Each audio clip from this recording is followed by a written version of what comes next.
오늘 우리에게 주신 하나님 말씀 같이 살펴보겠습니다. 오늘 우리에게 주신 하나님 말씀은 신약 마가복음 12장 41절부터 44절까지 말씀입니다. 마가복음 12장 41절부터 44절까지 말씀. 보통은 다 스크린에 성경을 띄워드리지만 성경을 펼치는 것도 예배이고 하나님의 말씀을 듣는 행위인 것 같아요. 여러분들이 가지고 오신 종이로 된 성경책이든 아니면 핸드폰에 있는 어플을 켜시던 하나님의 말씀을 같이 찾고 읽는 습관이 우리 가운데 있었으면 좋겠습니다.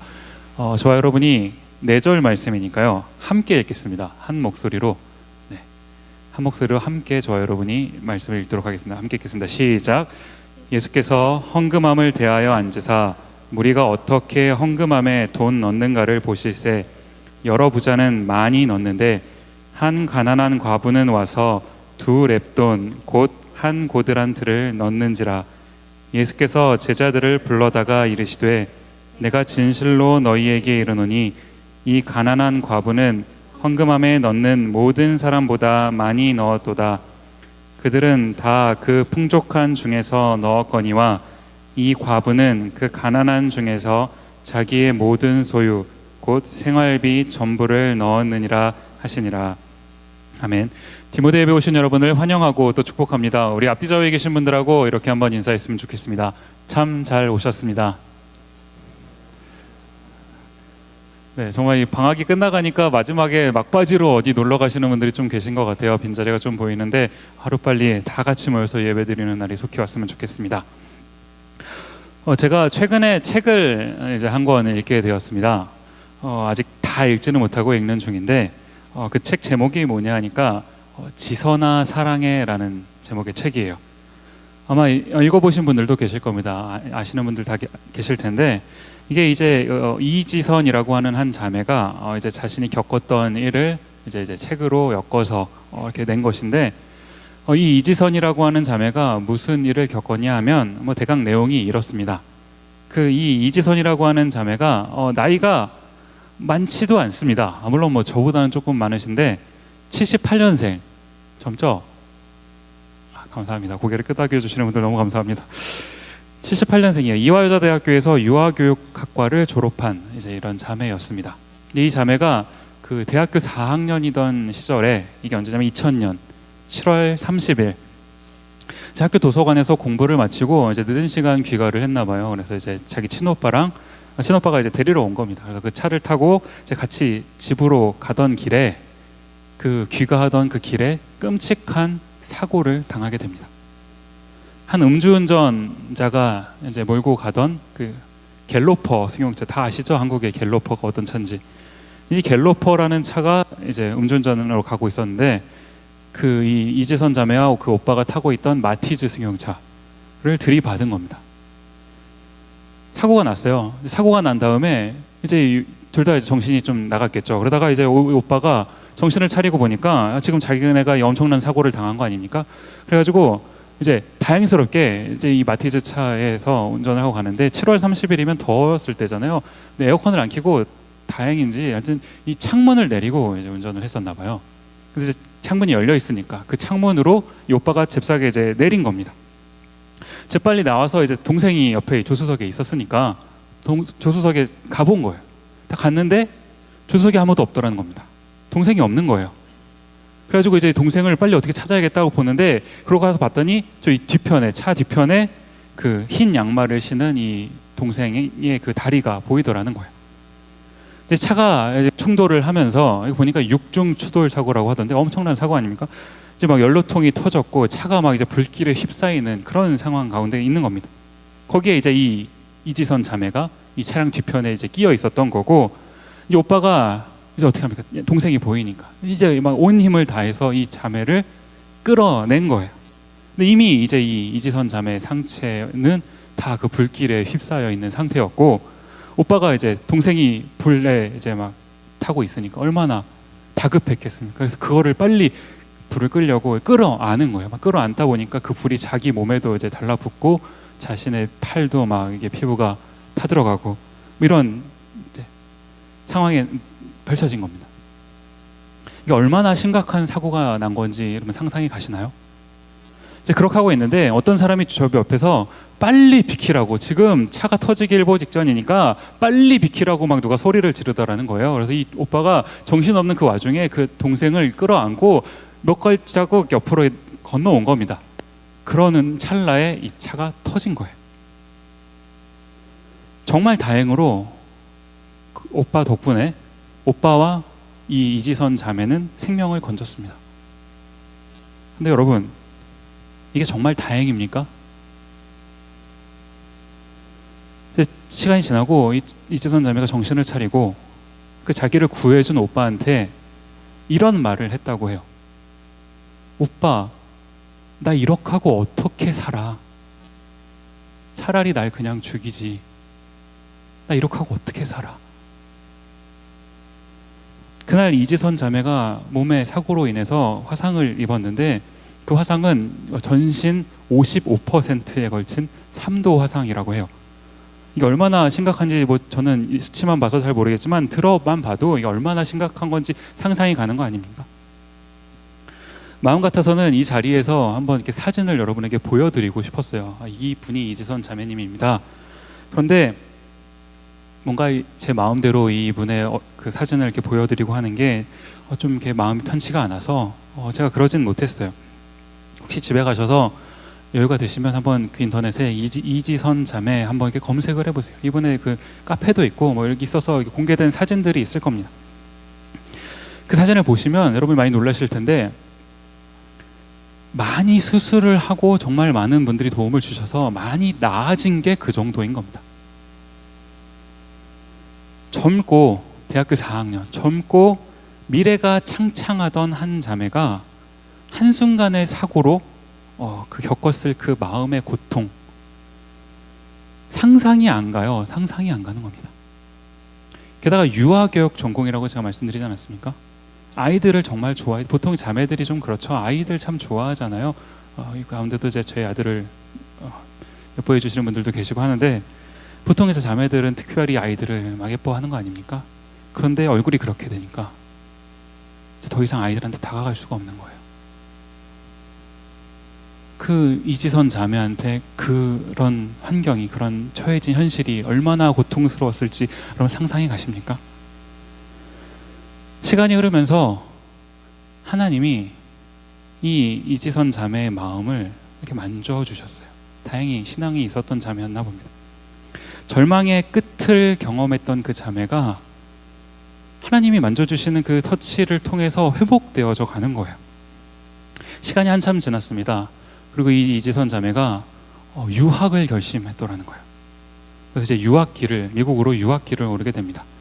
그 유학을 떠나기에 앞서서 이제 저희도 보통 그러지 않았습니까? 한국에서 이제 유학 처음 건너올 때 이제 주변에 뭐 목사님이라든지 뭐 선생님이라든지 좀 의지할 만한 분을 찾아가서 이런저런 얘기하는 거 아닙니까? 이 자매도 이제 한 목사님을 찾아간 거예요. 그래서 이제 그 목사님과 대화를 나누는 것을 이제 제가 그 다른 루트를 통해서 전에 듣게 되었는데 이제 그 목사님이 이 이지선 자매한테 이제 물으셨다는 겁니다. 행복하냐고. 지금 행복하냐고. 그랬더니 이 자매가 하는 말이 지금 자기가 너무나 행복하다는 거예요.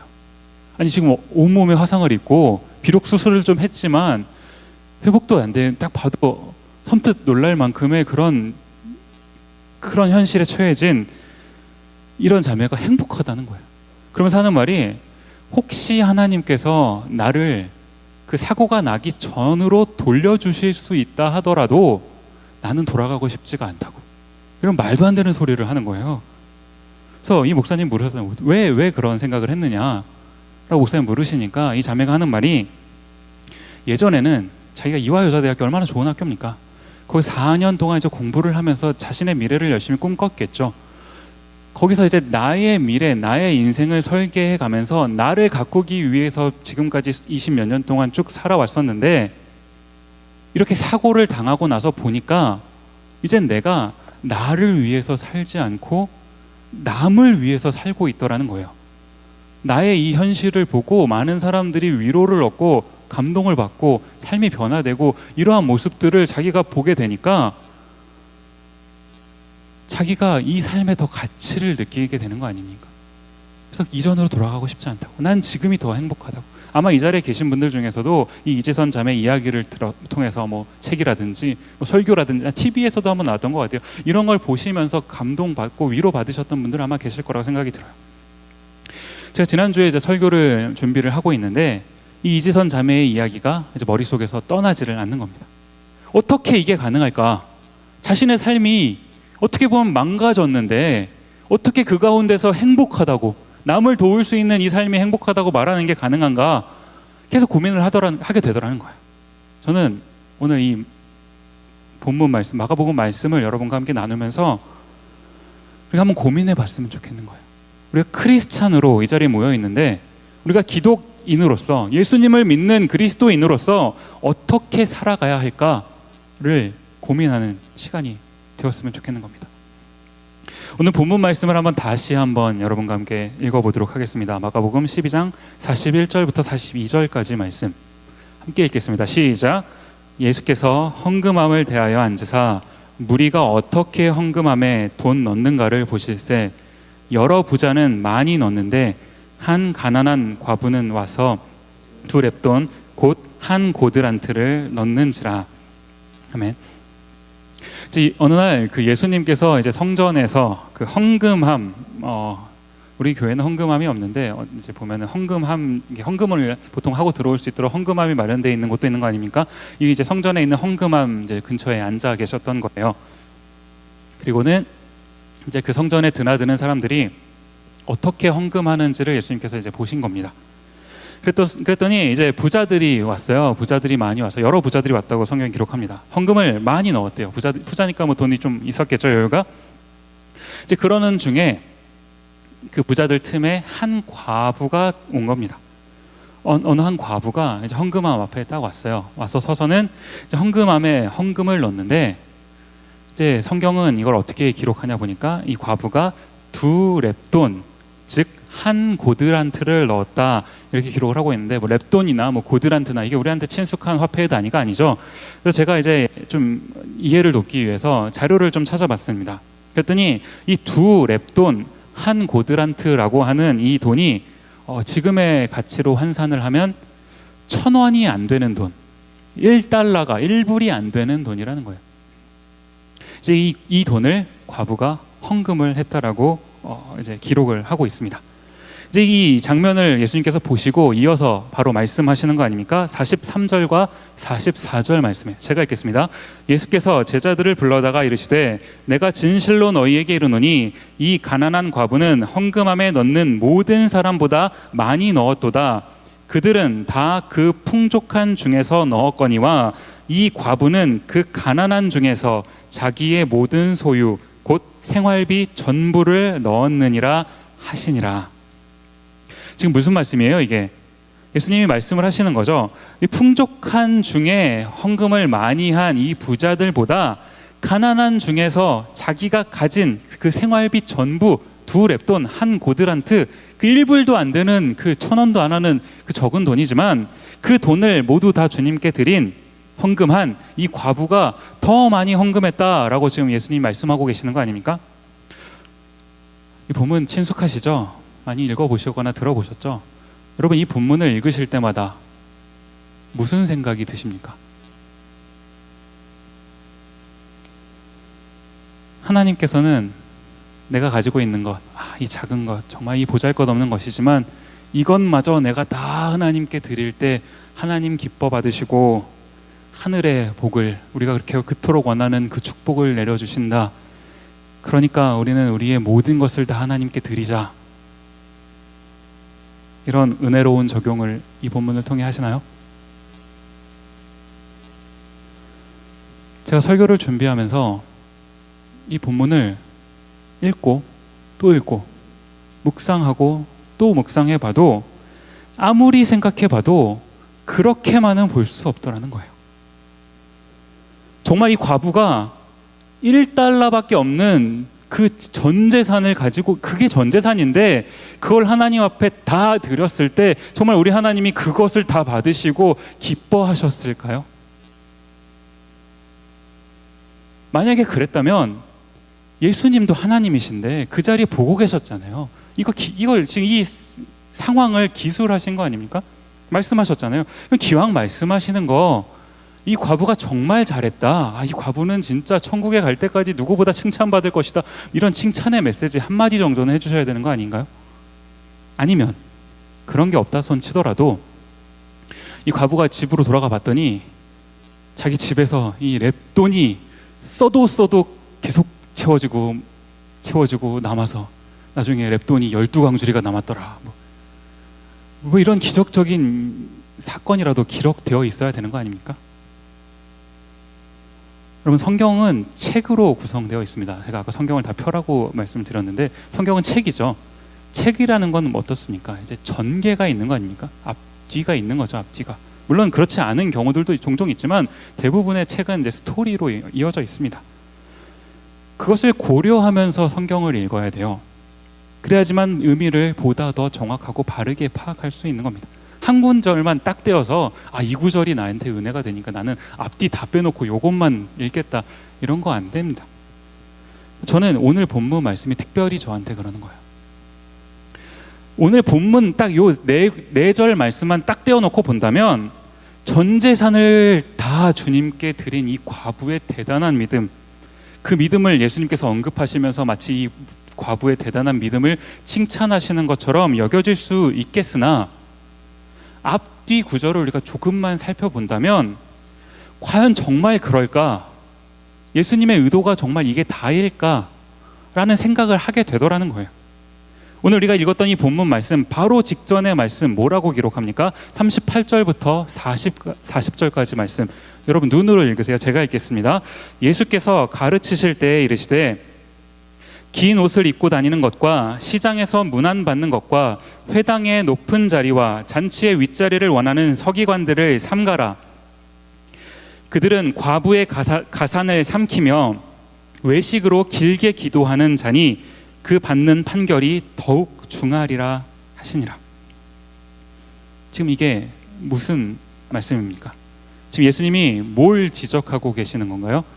지금 등장하는 사람은 서기관이라고 하는 사람인데 이 사람은 이제 그 당시에 그 종교적인 리더십, 정치적인 리더십을 가졌던 사람을 대표하는 사람으로 기록되어 있는 거고, 지금 예수님께서 지적하시고자 하는 것은 이 예수님 당시에 형식주의에 빠져 있던 사람들을 향해서 예수님께서 지금 무섭게 경고하고 계시는 말씀이라는 겁니다.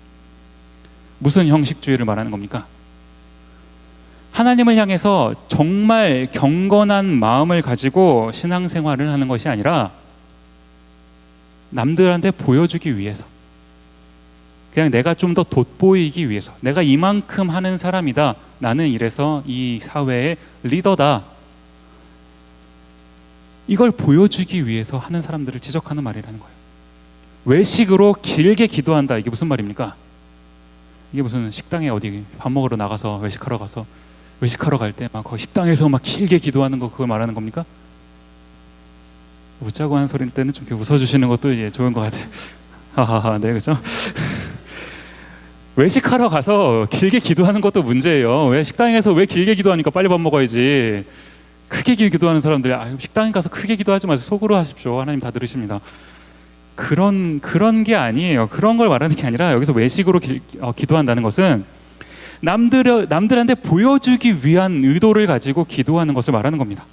내가 이 정도로 신앙이 있는 사람이야 라는 것을 보여주기 위해서 길게 큰 소리로 막 이게 기도한다는 거예요. 아까 우리 화주자매님 기도해 주셨는데 얼마나 짧고 간단하고 좋습니까?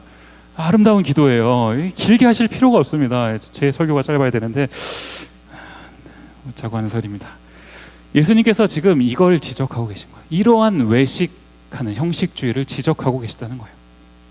그러면서 그러한 잘못된 종교심이 어떠한 결과를 가져온다고 지금 성경이 말하고 있습니까? 40절 처음 말씀 보시니까, 저기 있나요? 40절 처음 말씀 보시니까 그들은 과부의 가산을 삼키며, 그들은 과부의 가산을 삼키며. 왜요? 당시에 바리새인, 서기관, 이런 가장 많이 배운 사람들, 종교적 리더십에 있는 사람들, 사회 지도층에 있는 사람들, 이러한 사람들이 이처럼 잘못된 종교 행위를 하다 보니까 당시에 못 배운 사람들, 약자들, 이 과부가 누구를 지칭하는 표현입니까? 성경에서 대표적인 약자를 지칭하는 표현이 과부 아닙니까? 이 과부들, 사회적 약자들이 그 사람들의, 그 리더십에 있는 사람들의 잘못된 행위를 보다 보니까 뭐가 맞는지 뭐가 틀리는지도 모르고 그냥 따라하게 되더라는 거예요. 그렇게 하고 나서 바로 오늘 우리가 읽었던 오늘 본문 말씀이 시작이 되는 거 아닙니까? 바로 이어서 시작되는 거 아닙니까? 우리가 아까 읽은 것처럼 지금 여러 부자들은 많이 헌금했습니다. 다 보이고 다 들리게, 헌금함에 뭐 지금처럼 체크를 써서 뭐 소리도 안 나게 넣겠습니까? 헌금을 넣는 소리가 들렸겠죠. 우상창창. 과부는 2렙돈을 드렸어요. 들어가는 소리가 적나라하게 들렸겠죠. 딸그당. 이 과부의 입장에서는 정말 하나님을 향한 그 믿음을 가지고 헌금을 했을지 모릅니다. 그러나 우리 하나님이 정말 그 과부가 그 전 재산을 다 내기를 원하셨냐는 겁니다. 1불밖에 없는 사람한테 그 1불마저 뺏어가시는 분이 우리 하나님이시냐는 거예요. 아무리 생각해도 아닙니다. 우리 하나님 그런 분이 아니시라는 거예요. 지금 예수님이 이 본문을 통해서 뭘 말씀하고 싶으신 겁니까? 너희 사회 지도층에 있는 사람들이, 너희 먼저 신앙을 가졌다고 하는 사람들이, 종교 생활을 하는 너희들이 하나님 앞에서 바른 신앙 생활을 하는 것이 아니라 그저 정말 너희 자신을 돋보이기 위해서, 남들 앞에서 내가 이렇다, 이 정도다라는 것을 내세우기 위해서 그런 마음으로 종교 생활을 하다 보니까 정말 순수하게 하나님을 믿어야 되는 사람들, 그런데 가난하고 잘 배우지 못해서 아직 뭐를 모르는 이런 사람들, 그런 사람들이 이와 같은 상황에 놓이게 만들었다. 예수님 지금 이걸 지적하고 계신 건 아닌가요? 그들은 다 풍족한 중에서 넣었거니와 이 과부는 그 가난한 중에서 자기의 모든 소유 곧 생활비 전부를 넣었느니라. 이렇게 말씀하시면서 탄식하시는 예수님의 모습이 그려지지는 않으신가요? 마가복음 말씀은 바로 이어서, 이 본문 바로 이어서 또 이렇게 말씀을 합니다. 13장으로 넘어가는데 13장 1절과 2절 말씀 제가 읽습니다. 예수께서 성전에서 나가실 때 제자 중 하나가 이르되 선생님이여 보소서 이 돌들이 어떠하며 이 건물들이 어떠하니까 예수께서 이르시되 너가 이 큰 건물들을 보느냐 돌 하나도 돌 위에 남지 않고 다 무너뜨려지리라 하시니라. 지금 예수님이 성전에 계셨다고 말씀을 드렸습니다. 그리고서는 이제 제자들과 함께 이 성전에서 나가셨어요. 나가는데 이제 제자들이 예수님께 묻습니다. 예수님, 이 건물은 어떻게 되겠습니까? 건물은 어떻게 되겠습니까? 예수님이 대답을 하십니다. 돌 위에 돌 하나도 남지 않고 다 무너지리라. 당시의 사회 지도자들이, 종교적 지도자들이, 많이 배운 사람들이, 신앙심이 있다고 하는 사람들이 아무리 가장 좋은 것으로 최고의 화려한 성전을 지어 놓았다 하더라도 이것이 하나님을 향한 바른 믿음의 동기에서 된 것이 아니라면, 자신을 돋보이기 위한 그저 그러한 마음으로 시작됐다면, 또한 사회적 약자들의 그 돈까지 강탈하면서 그렇게 한 것이라면 돌 위에 돌 하나도 남김없이, 무슨 말입니까? 완전히 무너뜨리시겠다. 하나님 그렇게 말씀하고 계시는 거 아닙니까? 예수님께서 원하시는, 하나님께서 원하시는 성도의 삶, 우리의 삶은 우리가 지금 살펴본 것 같이 이런 서기관들의 모습의 삶이 아니라는 거예요. 내가 더 돋보이기 위해서 발버둥 치고 나보다 조금 못한 사람들, 이미 없는데 그 없는 사람들의 그 없는 것까지도 뺏어가는 모습, 하나님이 원하시는, 예수님이 원하시는 삶의 모습은 결코 그것이 아니라는 겁니다. 그러면 성경이 우리한테 원하는 모습이 뭡니까? 있을 거 아니에요. 하나님은 우리가 어떻게 살기를 원하십니까? 사도행전 2장 44절부터 47절까지 말씀을 한번 읽겠습니다. 여러분 눈으로 읽으십시오. 제가 읽겠습니다. 믿는 사람이 다 함께 있어 모든 물건을 서로 통용하고 또 재산과 소유를 팔아 각 사람의 필요를 따라 나누어 주며 날마다 마음을 같이하여 성전에 모이기를 힘쓰고 집에서 떡을 떼며 기쁨과 순전한 마음으로 음식을 먹고 하나님을 찬미하며 또 온 백성에게 칭송을 받으니 주께서 구원받는 사람을 날마다 더하게 하시니라. 지금 이게 뭘 말하고 있는 겁니까? 전 재산을 다 팔아서 교회에 다 헌금하고 모두가 다 교회에 모여서 똑같이 재산을 나눠 갖자. 그래서 우리는 참된 공산주의를 실현하자. 이걸 말하고 있는 겁니까? 아니죠. 우리가 한 하나님을 믿는 신앙인으로서 신앙의 공동체를 이루면서 나를 먼저 생각하는 것이 아니라 나보다 남을 생각함으로써 그 사람을 돌아보고, 그렇게 하다 보니까 더 나은 사람도 없어지게 되고 더 부족한 사람도 없어지게 되고 모두가 다 함께 한 마음으로 하나님을 예배하게 되고, 그러한 공동체를 이루면서 살다 보니까 하나님을 믿지 않는 사람들도 밖에서 그 사람들을 보고, 와, 하나님을 믿는 사람들은 저렇게 사는구나, 저 사람들 대단하다, 참 칭찬받을 만한 삶을 사는구나, 이 모습을 지금 성경이 써놓고 있는 거 아닙니까? 이렇게 실현됐다는 거 아닙니까? 하나님이 원하시는 진정한 크리스찬의 모습은 이거라는 거예요. 이게 우리가 지향해야 하는 우리 삶의 방향이라는 겁니다. 제가 누누이 얘기하는 실천하는 크리스찬의 방향의 모습이 바로 이러한 모습이라는 거예요. 이러한 삶의 모습이 어떻게 가능하게 됐습니까? 지금 사도행전 2장 1이 이 본문이 기록되기 조금 앞서 있는 사도행전 2장 처음 부분을 보시면 1절부터 4절까지 말씀에 이렇게 기록을 합니다. 오순절 날이 이미 이름에 그들이 다 같이 한 곳에 모였더니 후련히 하늘로부터 급하고 강한 바람 같은 소리가 있어 그들이 앉은 온 집에 가득하며 마치 불의 혀처럼 갈라지는 것들이 그들에게 보여 각 사람 위에 하나씩 임하여 있더니 그들이 다 성령의 충만함을 받고. 여기까지만 읽겠습니다. 예수님께서 부활하시고 승천하시면서 이제 나는 하늘로 가지만 성령을 너희에게 보내주겠다 약속하셨습니다. 그리고 그 약속하신 성령님이 사도행전 2장에서 실제로 이 땅 가운데 오셨어요. 제자들이, 사람들이 이 성령의 충만하심을 경험하고 나니까 아까 전에 우리가 살펴봤던 모든 물건을 팔아 소유 필요에 따라 나누어주며 이러한 신앙의 공동체의 삶을 사는 게 가능해졌더라는 겁니다. 더 이상 나만을 쫓는 그런 삶이, 남을 돌아보고 남을 섬기는 그런 삶이 가능해졌다는 겁니다. 제가 설교 처음에 이야기했던 그 이지선 자매도 마찬가지 아닙니까? 말씀드렸듯이 원래 이제 신앙생활을 했던 자매입니다.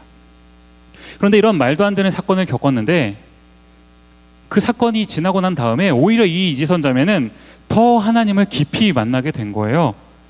성령 하나님께서 이 자매의 삶 가운데 찾아오셔서 그 상한 마음을 만져주시고 역사하시고 충만하게 하시니까 이 이지선 자매가 남을 돌아보는 삶이 가능해지더라는 겁니다. 그리고 그렇게 남을 위해서 사는 그 삶이 이전에 나를 위해서 살았던 그 삶보다 더 행복하다고 웃으면서 말할 수 있는 이런 일이 가능해지더라는 거예요. 저는 오늘 이 자리에 앉아 계시는 여러분들이 여러분만을 위해서 삶을 사시다가 그 모습 때문에 누군가가 상처를 받고 피해를 받고 그런 인생이 되지 않기를 정말 간절히 원합니다. 아멘. 여러분을 통해서 여러분의 옆에 계시는 누군가가 힘을 얻고 의지가 생기고 제대로 된 삶을 살아야겠다고 하는 그 원동력을 갖게 되는, 여러분을 통해서 이러한 일들이 이루어지는 그런 역사가 생기기를 정말 간절히 원하는 거예요. 그럼 이제 우리가 어떻게 하면 되겠습니까? 아까 화주자매도 기도할 때 얘기했는데 거의 방학이 끝났죠. 이제 방학이 끝났으면 벌써 8월 12일이에요, 여러분. 이제 방학이 끝나갑니다. 더 이상 방학 모드에 계셔서는 안 돼요. 이제 슬슬 우리 이제 웜업 할 때가 된 거 아닙니까? 가을을 준비해야죠. 저는 이 방학을 이제 마무리하고 가을을 준비하는 이 즈음에 오늘 여러분에게 두 가지 도전의 메시지를 드리고 싶은 거예요. 먼저 첫 번째는 뭡니까? 사도행전을 통해서 우리가 아까 전에 살펴본 것처럼 각 사람의 필요를 따라 나누어 주려면 여러분 옆에 두 렙돈 한 고드란트밖에 없는 어떤 과부, 어떤 어려운 이웃이 있는데 그 이웃을 여러분이 도우려면 어떻게 해야 됩니까? 도울 수 있는 능력이 있는 사람이 되어야 됩니다. 이게 먼저 우리한테 요구되는 거 아닙니까? 이지선 자매요. 대부분 사람들이 그렇지만 오른손잡이였다고 해요. 근데 그날 사고로 온몸이 탄 거 아닙니까? 이 막 손가락의 마디들을 절단하는 그런 수술도 있었나 봐요. 이제 오른손을 더 이상 자유롭게 쓰지 못하게 된 겁니다. 아까 유학 갔다고 말씀드렸죠. 어떻게 공부했습니까? 대학교 4학년이에요. 23-4살 되나요? 그때부터 왼손잡이가 된 겁니다. 왼손으로 공부했대요. 얼마나 많은 피나는 노력을 했겠습니까? 아까 전에 오후 시간에 잠깐 이렇게 봤더니 저는 여기서 막 설교 준비 열심히 하고 있는데 저기 사무장님 사무실에 갔더니 그 올림픽 보고 계시더라고요. 참 부럽다 이랬는데 뭘 보시나 이렇게 봤더니 양궁 오늘 하는 거 보고 계시더라고요. 금메달 오늘 땄잖아요. 그죠? 제가 며칠 전에 이 양궁에 관련된 그 금메달 딴 거 그 단체전인가 남자 단체전 거기서 금메달 따고 이렇게 기사가 떴길래 봤는데 그 기사에 어떤 이제 외국 기자가 물었어요. 어떻게 하면 이렇게 양궁을 잘하냐, 대한민국은 얼마나 연습을 많이 하냐. 그러니까 이 선수들이 대답을 하는데 보통은 하루에 400-500발씩 쏩니다. 많으면 600발까지도 쏩니다. 맨날. 여러분 감이 잘 안 오시죠? 혹시 활을 한 번이라도 당겨보신 분 계십니까? 제가 옛날에 한국에 있을 때 교육자 수련회로 왜 활을 쏘러 갔는지 모르겠는데 하여튼 한번 가본 적이 있어요. 이게 정말 저도 그래도 생긴 건 비리비리해 보여도 그래도 그 당시 20대 한창 팔팔한 나이 땡기는 게 보통 힘이 아니더라고요. 이거를 400-500발 많으면 600발까지 맨날 쏜다라는 거 이게 보통 일입니까? 이게 딱 쐈을 때 그 10점에 딱 꽂히는 게 아무나 나오는 게 아니라는 거예요. 그만한 노력이 있어야 됩니다. 그만한 노력이 있어야 내가 남을 도울 수 있는 능력이 생기는 거예요. 이제 여름이 곧 끝나갑니다. 가을이 와요. 가을이라는 이제 기회가 또 옵니다, 우리한테. 이 즈음에 여러분 뭘 어떻게 준비하시겠습니까?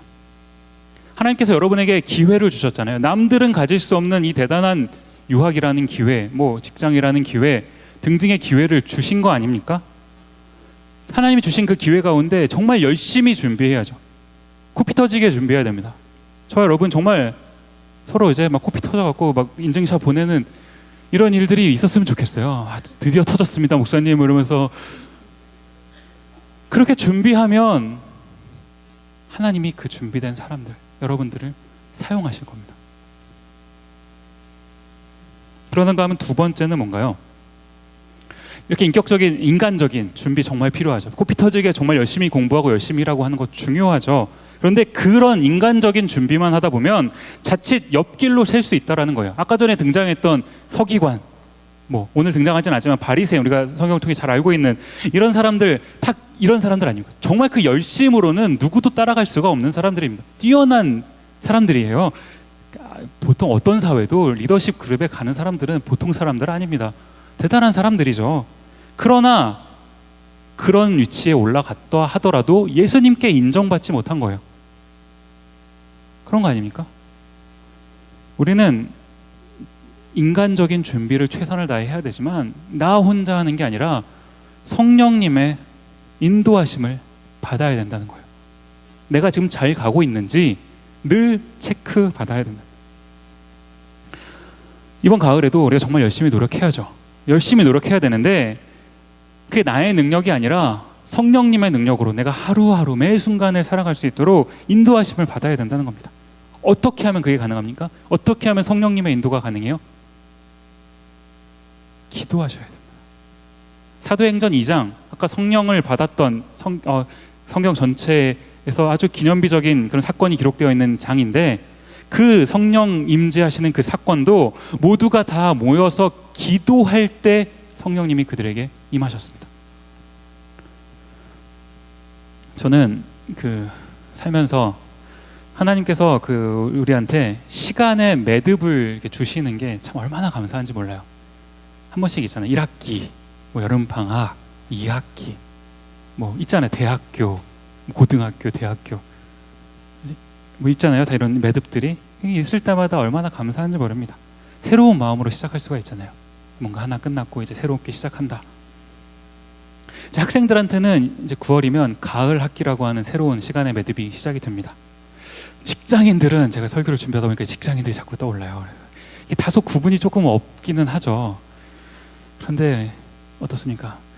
우리 마음은 늘 학생이잖아요. 그렇죠? 학생과 똑같은 겁니다. 마음은 항상 20대니까요. 무슨 말을 하는지 모르겠는데 이번 가을 학기를 시작하면서 성령님의 인도하심을 받으려면 기도해야 되는 거 아닙니까? 기도해야 됩니다. 제가 옛날에 한번 설교하다가 한번 막 도전을 드렸어요. 이번 방학 동안 성경 통독 수련회를 하겠다고. 시간이 벌써 8월 중순이에요. 많이 갔어요. 하다 보니까 지금 이 상황상 이게 성경 통독 수련회를 하기에는 조금 어렵지 않겠나라는 생각이 듭니다. 그래서 이제 그건 다음 방학으로 좀 미뤄야겠다라는 생각이 들었어요. 대신에 제가 이번 가을 학기를 시작하면서 또 앞으로 매번 이 시간의 매듭, 학기를 시작할 때마다 그 학기를 인도해 주실 성령님께 기도하는 시간을 좀 가지려고 해요. 이름하여 개강 새벽 기도회, 줄여서 개새기.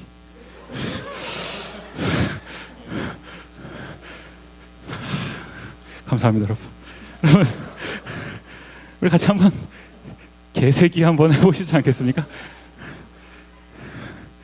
8월 29일부터 여러분, 개강이 한 주 전이에요. 8월 29일부터 9월 2일까지, 월요일부터 금요일까지. 아니, 사실 토요일도 있어요. 토요일은 우리 오피셜 새벽 기도회가 있으니까. 월요일부터 금요일까지는 캠퍼스에서 차가 없어서 교회 못 가, 이런 핑계를 듣고 싶지가 않아요. 그래서 학교에서 하려고. 제가 가면 됩니다, 여러분. 아침에 7시 정도에 모여서. 사실 새벽이 아니죠, 아침이죠. 그렇지만 여러분한테는 새벽, 우리는 보통의 사람들한테 새벽이잖아요. 7시면 새벽 7시에 모여서 한 1시간 기도하고 학교로. 직장인들은 조금 늦은 시간이 아닐까 걱정이 되긴 하는데, 준비해서 조만간 이제 장소를 광고하도록 할 거예요. 여러분 같이 모여서 우리 같이 기도하고 일주일간 기도하고 학기를 시작하셨으면 좋겠어요. 여러분의 학기를 인도해 주실. 여러분이 이렇게 준비될 때, 여러분 인간적인 노력과 영적인 성령의 인도하심, 이 모든 것을 통해서 준비될 때 여러분을 통해서 가난한 과부가 힘을 얻고 많은 것이 필요한 사람들이 그 필요가 채워지고, 무엇보다도 우리가 먼저 경험한 그 하나님의 사랑이 그들에게 전해지는, 우리의 인생이 이러한 인생이 될 수 있기를 간절히 소망합니다. 우리 아까 전에 불렀던 찬양 함께 다시 불러보기를 원하는데요. 이 찬양이요, 성령이 오셨네. 가사를 보면 이렇게 기록을 해요. 가사 혹시 띄워주시겠습니까? 허무한 시절 지날 때, 깊은 한숨 내쉴 때. 첫 가사부터 무게감이 있죠. 어떻게 보면 이 가사가 우리의 모습을 지금 나타내고 있는 하나의 구절 같지 않습니까? 내가 이런 좀 뭔가 아직 뭔가 부족한 것 같고, 내 인생이 도대체 뭐가 될지 되게 답답하고 막막하고, 이런 시간을 지나고 있을 때 그런 풍경을 보시면서 탄식하시는 분이 있다는 겁니다. 그분이 말씀하십니다. 고와 같이 너희를 버려두지 않겠다. 내가 너희와 영원히 함께 하겠다. 누구십니까? 예수님이 승천하시면서 약속하셨던 그 성령님이시죠. 그 성령님이 오시기를 찬양하는 거예요. 사실은 믿는 여러분에게 이미 그 성령님이 오셨습니다. 여러분의 인생 가운데, 여러분의 마음 가운데, 여러분의 삶 가운데 그 성령님이 이미 계세요. 그 성령님이 여러분의 인생 가운데 충만해지실 수 있도록, 그래서 그 성령님의 인도하심으로 내가 하루하루를 살 수 있도록 하나님 나에게 그 성령님이 충만하게 하여 주옵소서. 이 마음으로 이 고백을 담아서 이 찬양을 함께 불러봤으면 좋겠습니다. 함께 찬양하겠습니다. 허무할 시절 지날 때, 허무한 시절 지날 때, 깊은 한숨 내쉴 때, 깊은 한숨 그런 내쉴 풍경 때, 보시며 그런 풍경 탄식하는 보시며 분 있네. 탄식하는 분 있네. 고와 같이 너희를 고와 같이 너희를 버려두지 않으리. 버려두지 내가 않으리. 너희와 영원히 함께하리라. 내가 너희와 영원히 한 번 더 처음부터 찬양합니다. 허무할 시절 지날 때, 허무한 시절 지날 때, 깊은 한숨 내쉴 때, 깊은 한숨 그런 내쉴 풍경 때, 보시며 탄식하는 분 있네. 그런 풍경 보시며 탄식하는 뭐라고 분 말씀하십니까? 있네. 고와 같이 너희를 버려두지 않으리. 고와 같이 너희를 어떻게 이렇게 하십니까? 버려두지 내가 않으리. 너희와 영원히 함께하리라. 내가 너희와 영원히 함께하리라. 함께 찬양합시다. 성령이 오셨네. 성령이 오셨네. 성령이 오셨네.